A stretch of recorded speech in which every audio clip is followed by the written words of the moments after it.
When it comes to sort of institutional and systemic racism, it's there and it stays there because someone somewhere is benefiting from it.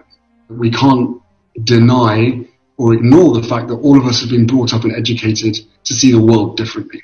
However, once you start to realize that there is that bias there, then you need to acknowledge it.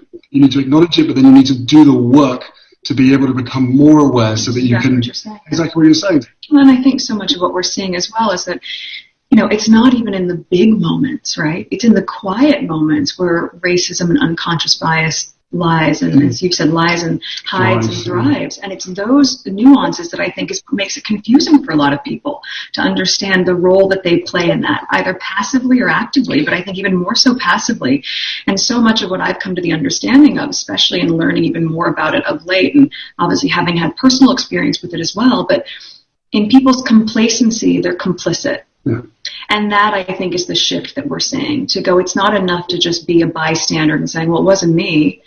And that's what I think was very much manifested in what you're feeling from people's outpouring surrounding the murder of George Floyd. That it wasn't that this wasn't always happening, it's that it's come to a head at a time where people just said, enough. And I'm curious to know from all of you how you're seeing the effects of Black Lives Matter in, I mean, obviously, Mike, you're in Manchester, you said, but around the world where the rest of you are, how you're seeing that play out and percolate there. All right, so there we have it. And what an interesting perspective. It was so great to hear Prince Harry talking about what he has learned about especially the Black experience worldwide, and he is sounding so educated.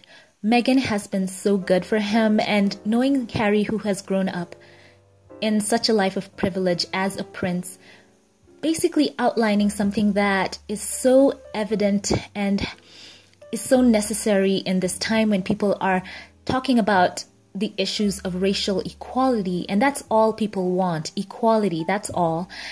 It's just so heartwarming. So share your thoughts with me in the comments section down below. And I just love this. And thank you for watching. If you like this video, give it a thumbs up, click subscribe. I'd love to see you here again. Thank you to my Patreon supporters, Gary Adderley, Kristen Rowe, Diane Hawkins, Corliss J. McClendon, Delcinia Preston, Noreen Bengali. Thank you to Aminata Ja, Joyce, and Verbana New Ear.